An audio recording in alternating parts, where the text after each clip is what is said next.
ವೀಕ್ಷಕರೇ ನಮಸ್ಕಾರ. ನೀವು ನೋಡ್ತಿದ್ದೀರಾ ಗ್ಲೋರಿ ಟಿವಿ. ನಾನು ಆರತಿ ಬೆಳವಿಯ. ವೀಕ್ಷಕರೇ, ಬಿಗ್ ಬಾಸ್ ಇದೊಂದು ರಿಯಾಲಿಟಿ ಶೋ ಮಾತ್ರವಲ್ಲ, ಬದುಕನ್ನ ಕಲಿಸಿಕೊಡುವ, ಬದುಕನ್ನ ಕಟ್ಟಿಕೊಡುವ ಒಂದು ಶೋ ಅಂತ ಹೇಳಿದ್ರೆ ಅದು ತಪ್ಪಾಗಲ್ಲ. ಇಡೀ ಸೀಸನ್ ನಲ್ಲಿ ಎಷ್ಟೇ ಜಗಳವಾಡಿದ್ರು, ಎಷ್ಟೇ ಕಿತ್ತಾಡಿದ್ರು, ಮನೆಯಿಂದ ಹೊರ ಹೋಗ್ಬೇಕಾದ್ರೆ ಜೀವನದ ಹಲವು ಪಾಠಗಳನ್ನ ಸ್ಪರ್ಧಿಗಳು ಅಲ್ಲಿಂದ ಕಲಿತುಕೊಂಡು ಹೋಗ್ತಾರೆ. ಇದಕ್ಕೆ ಸಾಕಷ್ಟು ಉದಾಹರಣೆಗಳು ಕೂಡ ಇದ್ದಾವೆ. ಅದರಂತೆ ಬಿಗ್ ಬಾಸ್ ಶೋಗೆ ಕಾಲಿಡುವ ಮುನ್ನ ಸ್ಪರ್ಧಿಗಳು ತಮ್ಮ ಜರ್ನಿಯಲ್ಲಿ ಅವರದೇ ಆದ ನೋವುಗಳು ಮತ್ತು ಕಷ್ಟಗಳನ್ನ ಅನುಭವಿಸಿರುತ್ತಾರೆ. ಅಂತೆಯೇ ಗಿಲ್ಲಿ ನಟ ಅವರ ಜೀವನದಲ್ಲಿ ನೋವಿನ ಪ್ರಯಾಣ ಕೂಡ ಇತ್ತು. ಬಿಗ್ ಬಾಸ್ ಕನ್ನಡ ಸೀಸನ್ 12ರಲ್ಲಿ ಹಲವು ಸ್ಪರ್ಧಿಗಳು ತಮ್ಮ ವ್ಯಕ್ತಿತ್ವ, ಜೀವನದ ಅನುಭವಗಳನ್ನ ಹಂಚಿಕೊಂಡಿದ್ದಾರೆ. ಅದರಲ್ಲಿ ಅತ್ಯಂತ ಗಮನ ಸೆಳೆದವರಲ್ಲಿ ಗಿಲ್ಲಿ ನಟ ಒಬ್ಬರು ಹೌದು. ಗಿಲ್ಲಿ ಅವರ ಕಾಮಿಡಿ ಟೈಮಿಂಗ್, ಸರಳತೆ ಮತ್ತು ಮನೆಯೊಳಗಿನ ಆಟದಿಂದಾಗಿ ಟಾಪ್ 6 ಕಂಟೆಸ್ಟೆಂಟ್ ಆಗಿ ಗಿಲ್ಲಿ ನಟ ಹೊರಹೊಮ್ಮಿದ್ದಾರೆ. ಆದರೆ ಅವರ ಜೀವನದ ಹಿಂದಿರುವ ಕಥೆಯೇ ಅದಕ್ಕಿಂತಲೂ ನೋವಿನದ್ದು.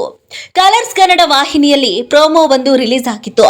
ಅದರಲ್ಲಿ ನನ್ನ ಲೈಫ್ನಲ್ಲಿ ಸ್ಟ್ರಗಲ್ ಮಾಡಿದ್ದು ಮಲಗೋಕೆ ಜಾಗ ಮತ್ತು ಊಟಕ್ಕೋಸ್ಕರ ಎಂದು ಹೇಳಿದ್ರು.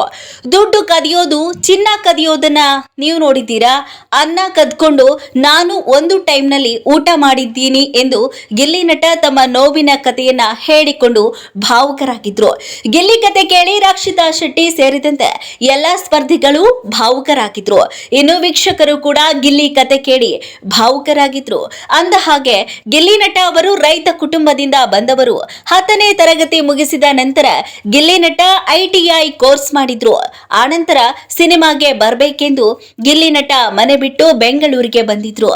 ಈ ವೇಳೆ ಒಂದು ತುತ್ತು ಅನ್ನಕ್ಕಾಗಿ ಪರದಾಡಿದ್ದರ ಕಥೆಯನ್ನ ಅನೇಕ ವೇದಿಕೆಗಳಲ್ಲಿ ಗಿಲ್ಲಿ ನಟ ಹೇಳಿಕೊಂಡಿದ್ರು.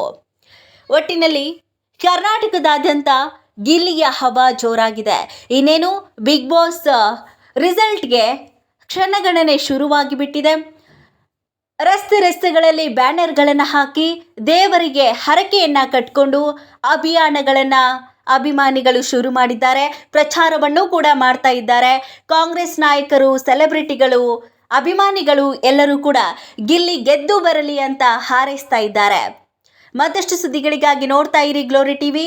ಲೈಕ್ ಮಾಡಿ, ಶೇರ್ ಮಾಡಿ, ಸಬ್ಸ್ಕ್ರೈಬ್ ಮಾಡಿ. ಇದು ನಿಮ್ಮ ಶಕ್ತಿ.